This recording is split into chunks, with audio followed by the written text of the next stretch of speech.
Today's episode of the Bleav in Steelers podcast is brought to you by betonline.ag.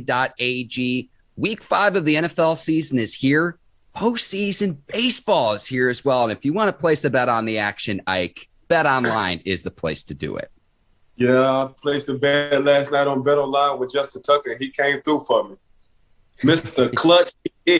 You can head to the website or use your mobile device to sign up today to receive your 50% welcome bonus on your first deposit. Don't forget to use our promo code Bleav, that's BLEAV, to receive your bonus. They've got football, basketball, boxing, a lot of casino games as well.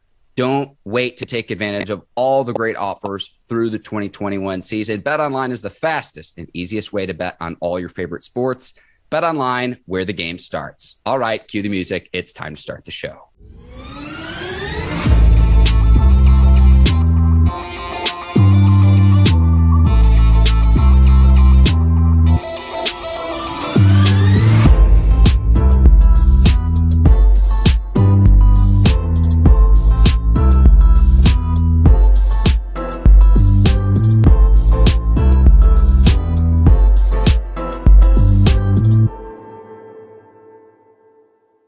And welcome to another edition of the Bleav in Steelers podcast on the Bleav Podcast Network. I'm your host, Mark Bergin, joined as always by my guy, two-time Super Bowl champion and 12-year veteran of the Pittsburgh Steelers, Ike Taylor, and IT, just in time for the weekend. I see you got your fancy hat. How are you doing this morning, my man? It's the flamingo hat I got going on. He's just in a great state of Florida, Sunshine State, man. It's nice outside, damn near 24/7, 365. So, we do got this bipolar weather, man. It'll be sunny, then it'll rain for like 15 minutes. Then the degrees are like amp up for like another 5, but you got to love it, though, Mark. So, yeah, I'm doing good, bro. How you doing?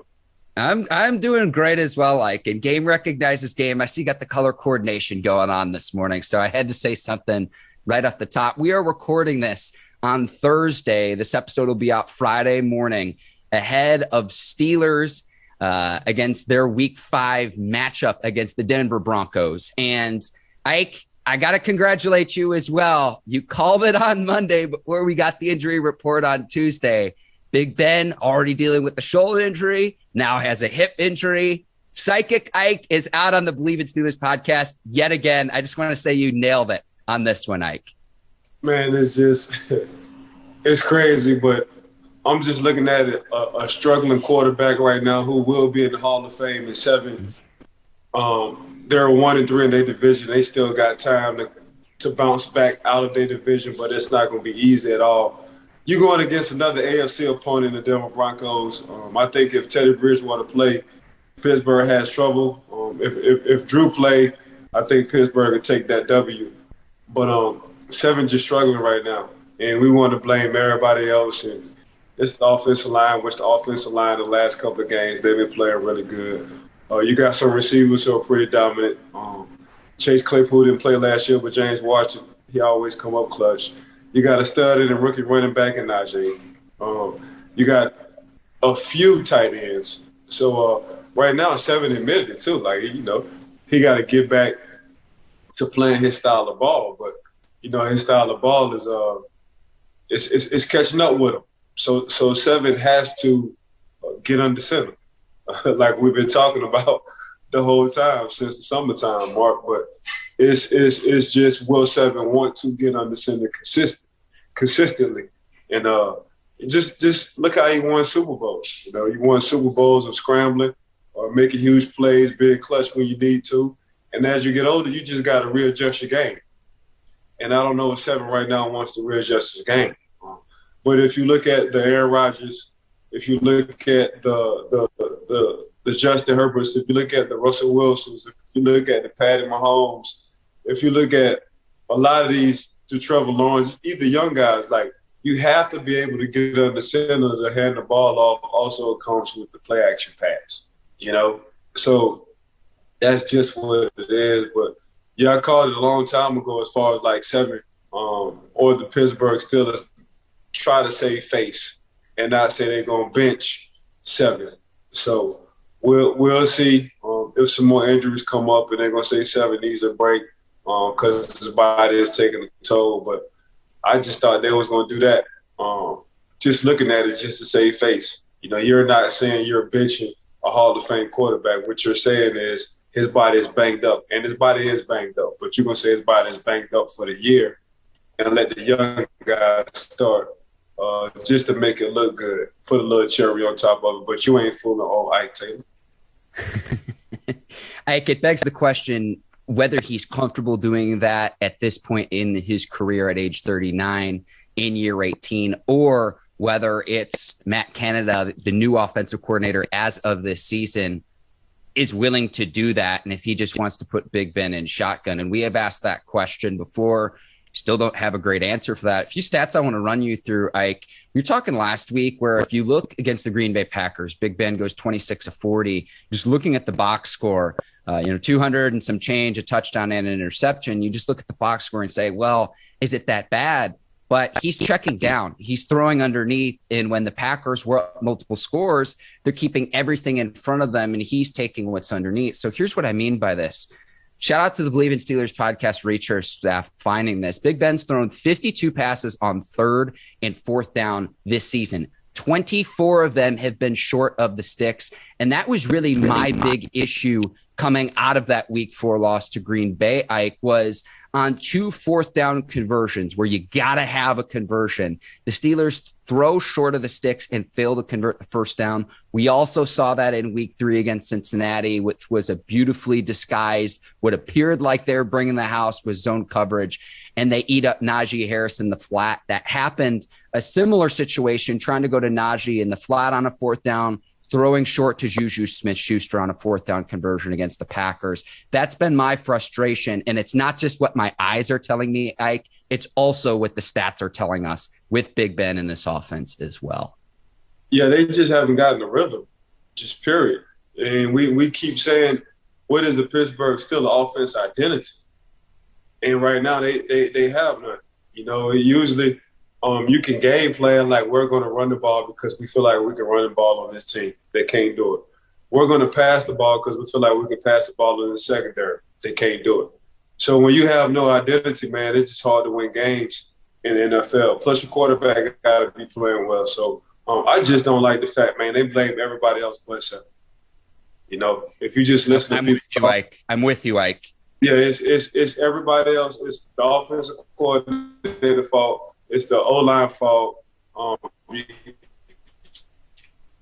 can't talk about the receivers because since I've known Pittsburgh Steelers, all they have been doing is drafting top-notch receivers since I've been there. Then you look at the running back situation. You always had a solid running back situation. Give or take about 2 or 3 years out of Seven's career where the O-line wasn't okay. But other than that, he always had a nice O-line. You know what I'm saying? But and that's the whole problem. So Pittsburgh just need to suck it up and move on from Seven's side and the organizational side. They need to suck it up. Thanks for everything you have done. We'll see you in the Hall of Fame and move on. Because I'm just looking at the AFC North, and we can even take it further than the AFC North. If you just look at the AFC period with these young quarterbacks, Justin Herbert's looking good as hell. The Lamar Jackson looking good. We'll see what's up with Baker Mayfield if he can win some games on his own without the running game. Joe Burrow and company, you can see he's up for something. Patrick Mahomes.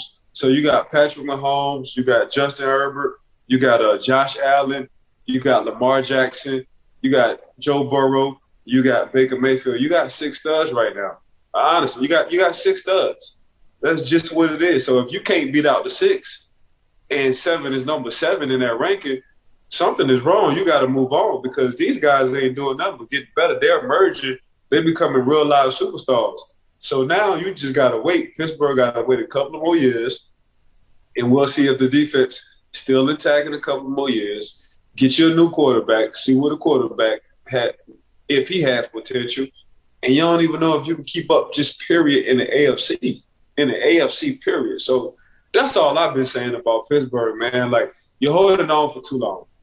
You're holding on for too long, man. That's just what it is. You know what I'm saying? So I'm just looking at it from an organizational standpoint. Hopefully Pittsburgh as well can look at it from that standpoint too. The forest between the trees, Ike. Yeah. The big picture though. You mentioned the other AFC quarterbacks, and I look at just the Steelers offense again, year 18, age 39. The highest percentage of pass plays through 4 weeks, the Steelers have that at 73% of their offensive plays are pass plays. And through 4 weeks, yet again, the Steelers sit dead last in the league in rushing 221 yards. So we've talked about this before, and we'll keep banging this drum. Even if you have elite quarterback talent, it's not a recipe for success. And I go back to what you say about the identity of the Steelers offense and the struggles. If we're not there ready to see Mason Rudolph or Dwayne Haskins, I think we're awfully close. And I'd be a proponent to see what those guys could do, and especially Haskins, because he's only under contract right now through this season. Rudolph, you've got through the 2021 season and the 2022 season. So, unless we see drastic improvement from Big Ben almost immediately, and I don't see that happening, I'm ready to give these young guys a chance just to see what they can do, because, and like you said, it's no knock on what Big Ben's accomplished. Right. It's not. Yeah. But it's just, what have you done for me lately this season? And then dating back to last season when you lost 5 of your last 6 and you've lost 3 of your first 4 through 2021. I want to move to this trade, the Patriots sending Stephon Gilmore to the Carolina Panthers. And I just want to state this, only trading a 6th round draft pick. I want the call logs of every NFL GM. If that's all that it took to get an all-pro player, a player who's won NFL Defensive Player of the Year, how is every team in the league not trying to poach Gilmore from New England? Send me the call logs, Ike. This was unbelievable to me. The Panthers getting a tremendous player for a 6th round pick. I was blown away by this trade. Yeah, Patriots really wanted to get rid of him. For whatever reason. That's how. For whatever reason, Mark, the Patriots really wanted to get rid of him for a 6th round draft pick. But if you just go back, everybody you thinking ain't gonna be a high round straight draft pick. Usually people who get everybody else is 3rd, 4th, 5th, 6th rounds, and that's what people gotta understand. So you gotta look at what round did Stephon Gilmore go in. You gotta don't look at his value now. You gotta look at what round he went. Okay, now he's coming off of injury. So he's coming off an injury. Then we have to pay him. So for me, for a 6th round draft pick, I just look at it, man, like the Patriots, and their coaching staff, they just want to get rid of him. They just want to get rid of him.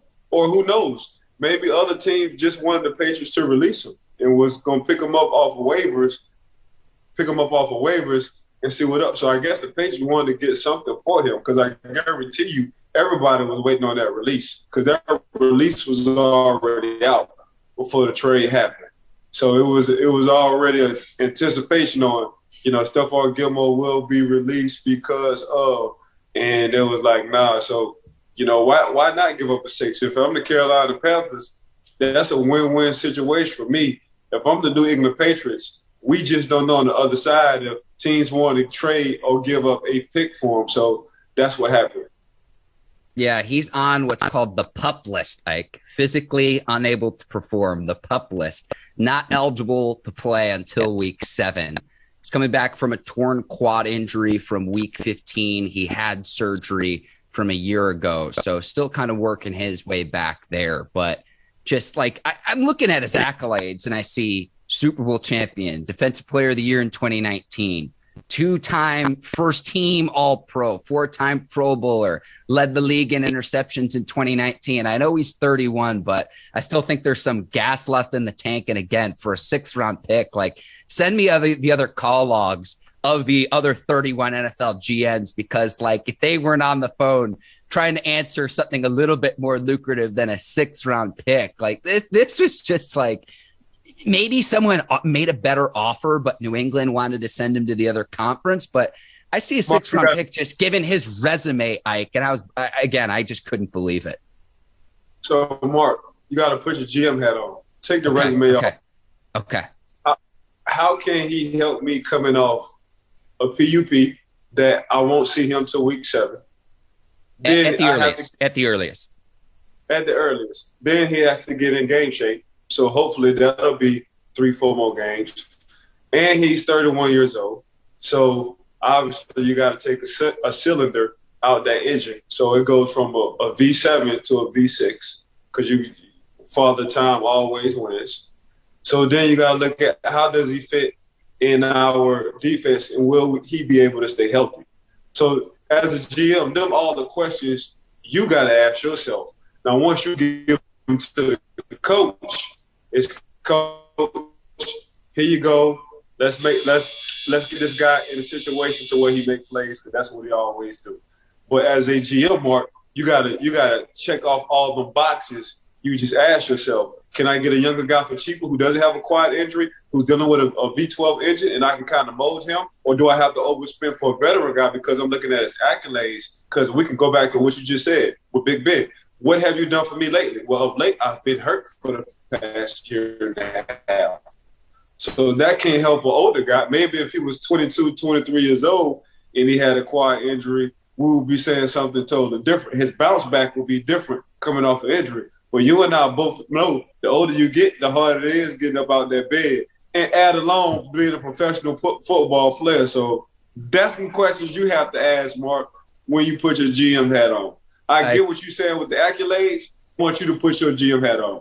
I need a hat that has like a third of the swag is the one that you're wearing right now, Ike. I don't have anything nearly as cool. Hey, Amazon Prime, baby. I get all my stuff. You deliver Mark Bergin a hat mid-episode, mid-podcast to the Bleav It Steelers podcast. All right, Ike, I'll put my GM hat on, hypothetically, if you will. I want to play a little bit of role-playing situation here. New segment here on the Bleav It Steelers podcast. I have a hypothetical trade, and do you want to be Steelers general manager Kevin Colbert or Bears general manager Ryan Pace for this exercise? I'm gonna be Steelers general manager Kevin. Okay. I'm gonna be Ryan Pace. I'm gonna give you a call. So, hey Kevin, it's Bears GM Ryan Pace. How are you doing this morning?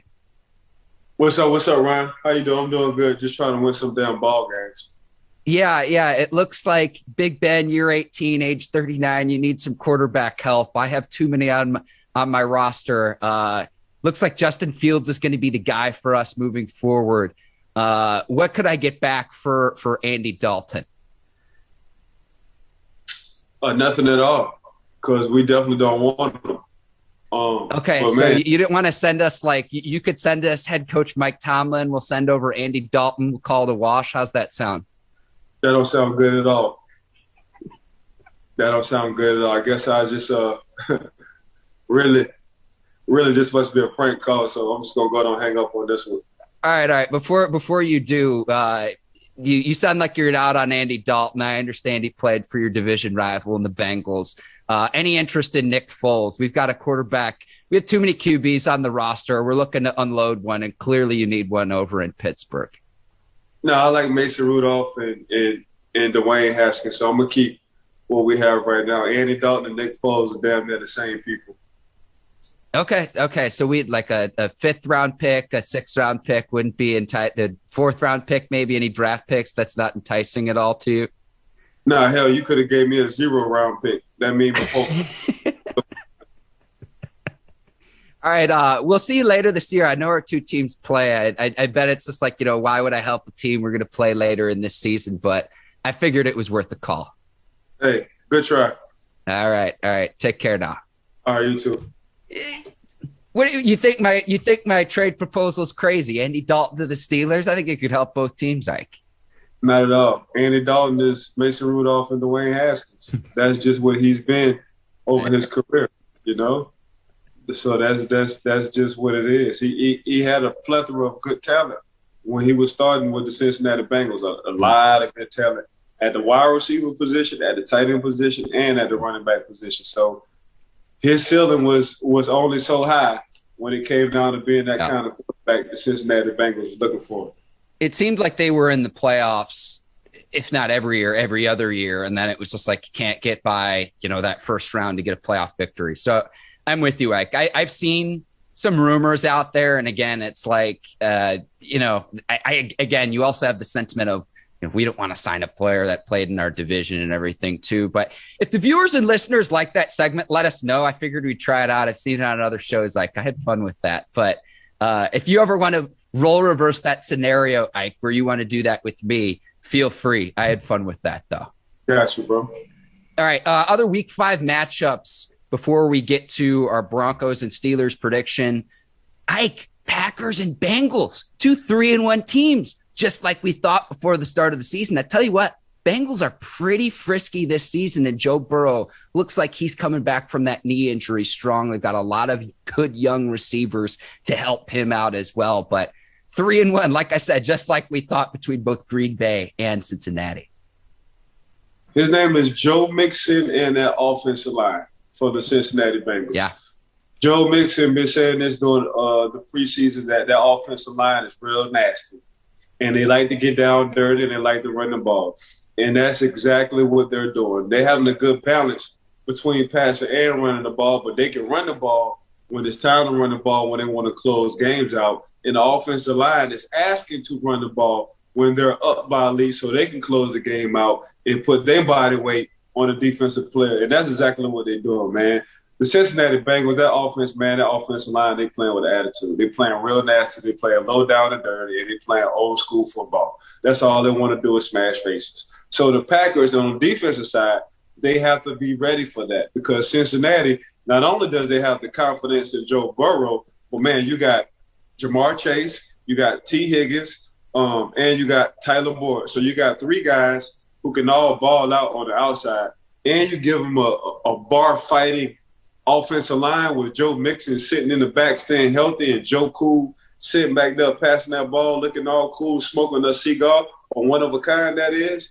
Man, they're going to have hell. The Packers going to have hell this week, even though I like the Green Bay Packers. I'm going to go for the Cincinnati Bengals over the Green Bay Packers this week. I could go back to what Solomon Wilcots told us a few weeks back when we did the cross show with the Bleav in Bengals podcast. That offensive line is part of the identity of their offensive line coach, Frank Pollock, as well. So yes, I go back to what he told us with that. This is one of the premier matchups I have. Bengals at home as well against Green Bay, and especially considering the Steelers lost to Green Bay last week. I want to see what the Bengals do against the Packers in week 5. Another AFC North matchup, the Browns going out to LA to take on the Chargers as well. The Browns just got by the Minnesota Vikings in week 4. Right. Chargers have been hot with Justin Herbert atop the AFC West. I know that going into the season, they were the sexy team. But I tell you what, too, especially coming off for the Chargers win on Monday Night Football against the Raiders, Derwin James, he's been healthy again. He had an interception in that one, too. He's been a playmaker for the Chargers. But this Chargers team looks damn good this season, and I think that this is the premier matchup in week 5, Browns at Chargers. But so does the Browns. So the Browns have that playoff recipe. And I got King Kong and King Kong Jr. in the backfield. So that's exactly what they're going to do. They're going to hand the ball off to Nick Chubb and Kareem Hunt, which they've been doing. Now, last week, Baker Mayfield didn't have a good week at all. He probably played one of the worst games. I don't expect Baker Mayfield to have another worst game like this. I expect him to get in the rhythm, hand the ball off, play action pass, make some plays with his feet, throw some splash plays when it's time to, when he's scrambling. That's what I expect of Baker Mayfield. Now on the Cleveland Browns defensive side, I expect him to do the same. I saw Greedy got one of his first picks so far coming off. So now you're starting to see an injured Cleveland Brown team. Now they're coming healthy. Now they're getting in a groove. And the Myles Garrett, man, you might as well put him up for Defensive League MVP just as well as Michael Parsons, just as well as Aaron Donald. So there's a few guys that I'll put. But Myles Garrett, man, so far, man, he's just been balling out. He's been a personality. Since he have taken his sleeves off, he's been getting tested of late. And I wonder why, man. He's been manhandling men. That's exactly what Myles Garrett has been doing. So this defense now, I think, is getting in the groove. the Cleveland Browns defense I'm talking about. I think they're getting in the groove. I think they finally getting healthy, and it's going to be scary. It's going to be real scary, especially when you got to stop the run. Not only OBJ is coming back, we'll see if Jarvis Landry is back from his injury. But hell, man, this offense it's a playoff contending offense. It's just going to be up to Baker Mayfield. On the Chargers side, there is nobody who made a more leaping of a jump than Justin Herbert. Justin Herbert from this year, he looked like an 8-year veteran. By the way he's using his eyes and manipulating, whether it's a linebacker or whether it's a safety, and throwing the ball to where he needs to. So it's just, and the team is feeding off that. So they have a quarterback now, and I'm talking about the LA Chargers.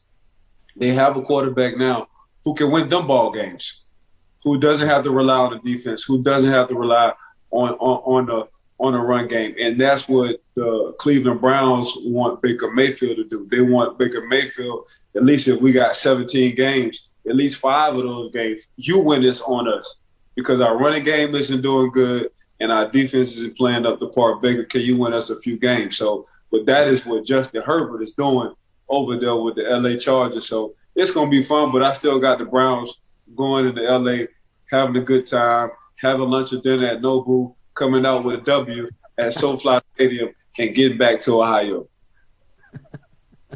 I want to talk a little bit more about Herbert in just a second. I want to stay with the Browns defense, though, for just a second here.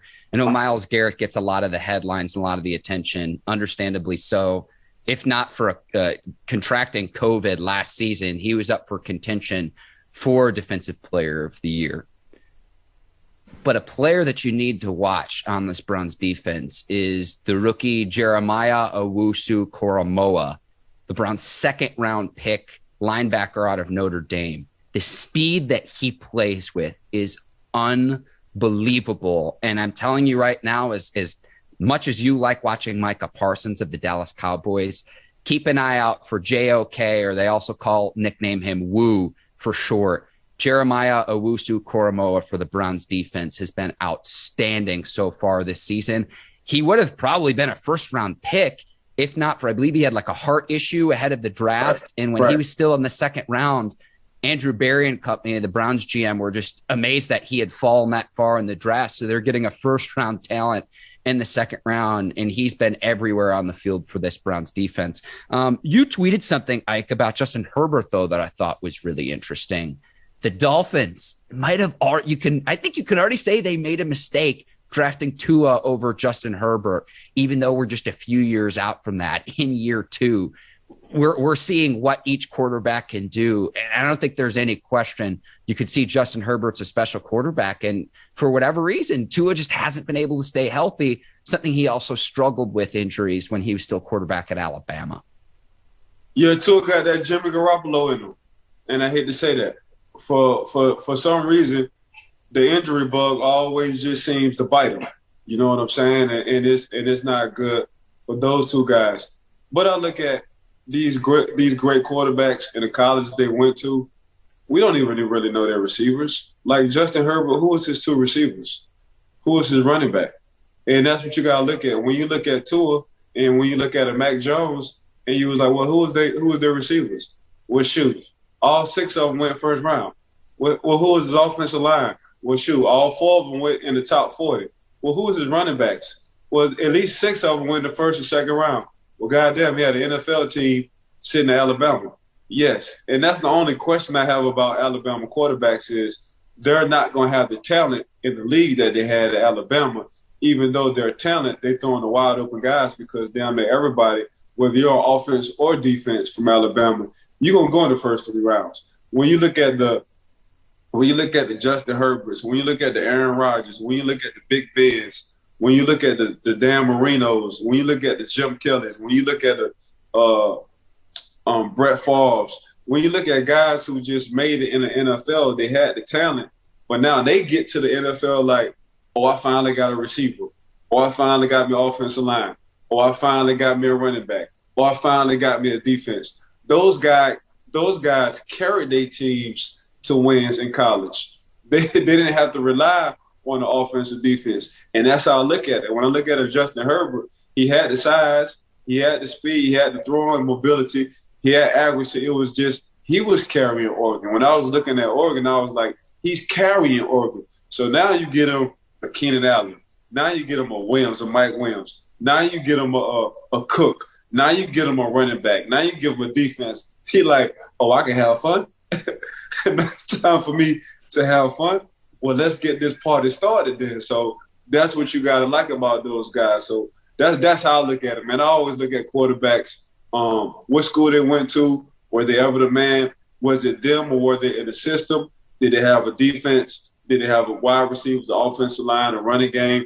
No, they didn't. But they wind up getting drafted high? Yes. Okay, it's a reason why. So then I just try to analyze from that standpoint. But coming from Alabama, it's hard for me to believe in Alabama quarterbacks. And that's just no knock. It's just they're already an NFL pre-made team.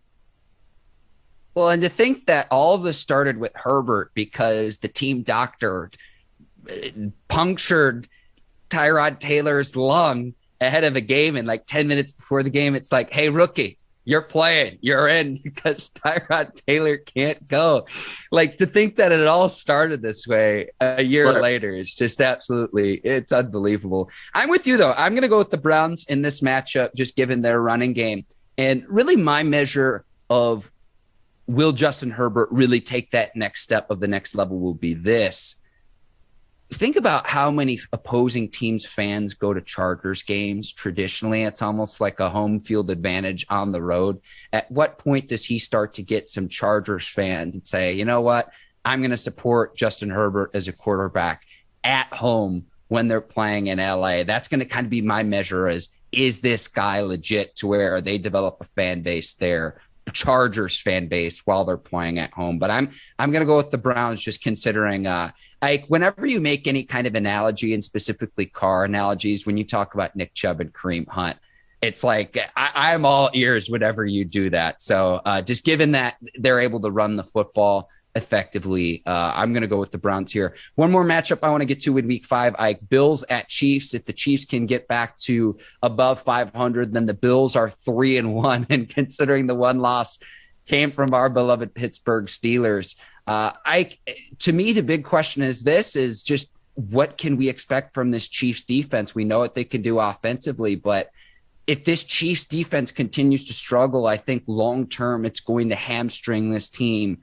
moving forward. We know what the offense can do, especially if they're not turning the football over, they're hanging onto the football and protecting the football. But this defense is just a mess right now. Yeah, I think it's a wrap for Super Bowl for the Chiefs. You know, I think the Chiefs will forever make the playoffs. I think coming out the AFC now is just a wrap. I think now they said it take 2 years for defensive coordinators to understand your offense or to attack your defense. And that's exactly what everybody doing now with the Kansas City Chiefs defense. They just attacking their defense. And how are they attacking their defense? They just running the damn ball. They getting 2 tight ends, or they're bringing an extra offensive lineman in. And they're running the ball. They keeping Patrick Mahomes sitting on the sideline. Hopefully he could throw it out and not get hot. That's just basically what they're banking on. And making Patrick – and they're making and they're making Patrick Mahomes kind of think and dunk throughout the whole time. So they put the top over the roof. Instead of having them big splash plays, you got to go 15 plays, Patrick Mahomes. We're not going to get that one deep play to your guys you like between Travis Kelce and Tyreek Hills and Hartman and all those guys. We're just not going to let you keep putting us on ESPN. We're going to make you go and see. So it's going to be slow and boring. Now, if you want to go in this slow and boring route, it's cool with me, but you're going to have to take it. And that's what they're doing to Patrick Mahomes on the offensive side. So it's just going to take – and, you know, it's hard to hold Patrick Mahomes and company, you know, but at the same time, if that defense keep giving up yards what they're doing right now, they forever will go to the playoffs because of Patrick Mahomes. They won't win Super Bowls with that kind of defense. Yeah, I actually do like the Chiefs in week 5 against the Bills because the Bills aren't Josh Allen, great player. They've got a nice receiving core led by Stephon Diggs and everything, but the Bills aren't great at running the football. I like Singletary, but that's just not something that plays to their strengths. And that's something that where they've been better this season. They're in the top league this season, but dating back to last year, running the football wasn't this offensive strength. It was Josh Allen and his incredible improvement in his accuracy throwing the football. I do like the Chiefs in week 5, but long-term big picture, I'm with you in the sense that the big question I have has nothing to do with the Chiefs offense. It's how effective can this defense be? And it's a mess right now. Who do you like in week 5 in this matchup, though, Ike? Yeah, I got the Chiefs as well. I think the Chiefs will go. The reason why I got the Chiefs because I agree with you when it comes down to the running game for the Buffalo Bills. They really don't have a running game like that, So, and that's going to play in the favor for the Chiefs. So I think it's going to be a shootout, but I think the Chiefs going to come out with the W. All right, Ike, we're going to go to week 5, Broncos at Steelers. Broncos come into this game at 3-1. Steelers are 1-3. But you look at the opponents' records. The Steelers' opponents' records are 12-4. The Broncos' opponents' records are 5-11. Denver's 3 wins come against the Giants, the Jags, and the Jets. They lost in week 4 to the Ravens. But I think that I was shocked that the Steelers were favored. Pittsburgh is at home at Heinz Field, and when you have 2 pretty even teams, the home team is usually given about 3 points if you look at the spreads. I think you nailed it on the head, though, Ike. It really depends on whether Teddy Two Gloves plays on Sunday. For my prediction, if he does play, I've got the Broncos 20, Steelers 17. I've got the Broncos taking care of the Steelers on the road at Heinz Field. But what say you, Ike Taylor? What's your score prediction for week 5? Yeah, for me, it just depends on who's playing. If Teddy Two Gloves play, I got the Broncos. If Teddy Two Gloves don't play, I got the Pittsburgh Steelers. And when it comes down to who they've been playing, Pittsburgh been playing some good teams. The Broncos been playing some, I don't know, kind of teams. But by the end of the day, that's still building confidence on that team, regardless on who they're playing. So if you just look at Von Miller and company as well, we can talk about him when it comes down to defense too, Von Miller as well. Von Miller and that defense is getting back to the old kind of Broncos defense. And you like the lead of Justin Simmons sitting back there in that secondary, handling his business and making plays as well. So it's just right now, but everybody's just rattling around Teddy Two Gloves. We will see what happens with this concussion protocol. Hopefully he can shake up out that thing if he passing up tests and the doctors clear him. But at the same time, man, Pittsburgh has been playing good defense. The offense do have to come around, and how you come around offense, Steelers just run the damn ball. I'm not even going to take you through any stats, Ike, because you're talking my turkey here. Perfect. Yes. A lot of injuries in this one, too, Ike, for both sides. Patrick Surtain, the second, has a chest injury. Another cornerback out for the Broncos, Ronald Darby, Jerry Jeudy, KJ Hamler as well. So they're kind of beat up, but then the Steelers injury report, the big question I have is who's playing. It sounds like Chase Claypool's going to try to give it a go with that hamstring injury. I'd expect Juju to be back out there, rib injury. Cam Sutton has a groin. One player in the injury report, I was surprised to see, and I guess he's going to try to play and suit up. Cam Hayward with a neck injury, and his importance to the Steelers defense, the whole house falls to the ground if he's not out there on the field. He's been the one consistent for this Steelers defense this season. So I hope that's not a lingering issue for him as we move forward, because to me, the defensive success that the Steelers have had, really the team success, all starts with him up front. If Cam is not playing, Pittsburgh ain't winning. That's just period. If Cam Hayward don't play, Pittsburgh will not win. Yeah. Quick stat before we sign off here, Ike. When he is on the field, the Steelers' run defense allows only 3 yards per carry, a 44.4% run rate success. When he is off the field, the Steelers allow 8.1 yards per carry, a 76.5% run success rate. There you go. Man, I appreciate that background right there, but that's a hell of a stat right there. You tell me each week. It's I know TJ Watt gets a lot of love. I think he's played well when he's been healthy, given that contract extension, but you got to go even further interior on the line. It's a line of scrimmage game, Mike. Yes. If Cam ain't playing, Pittsburgh ain't winning. Period. The Cam is the MVP of that defense. We can talk about all the other guys, but Cam is the engine, Cam is the engine. Some of them guys are the paint jobs. Some of them guys are the shiny wheels. Some of the guys are the interior leather guys. But Cam is that damn engine. He is the engine. Our viewers and listeners, don't know if this is a show about the Steelers or if it's a show about cars and vehicles. I love it. It's a little bit of everything. Ike, you're my guy. You're the absolute best. I want to give a shout out to the Bleav It Steelers podcast over at the Bleav Podcast Network. The folks over there, also the help and support from Brinks TV, led by John Brinkus, Courtney Vargas, our guy Herbert behind the scenes. Today's sponsor, Bet Online, and to you, the viewers and listeners, we appreciate you tuning in to the Bleav It Steelers podcast. Go place a bet online for the Steelers and Broncos game. And if you're watching boxing, make sure you go to Bet Online and place a bet between Tyson Fury and company and Wilder. Gotta give who you got in that fight, Ike? I know you're a big fight guy. Tyson Fury. Hesitation. Yeah. No hesitation. Wilder, but Tyson Fury is a boxer. Wilder is a fighter. So they say in order to beat a fighter, you got to box him. In order to box a boxer, you have to fight him. That's just what it is. But I got Tyson Fury all day, no hesitation whatsoever. Got to give a major shout out to Bet Online. I'm sorry.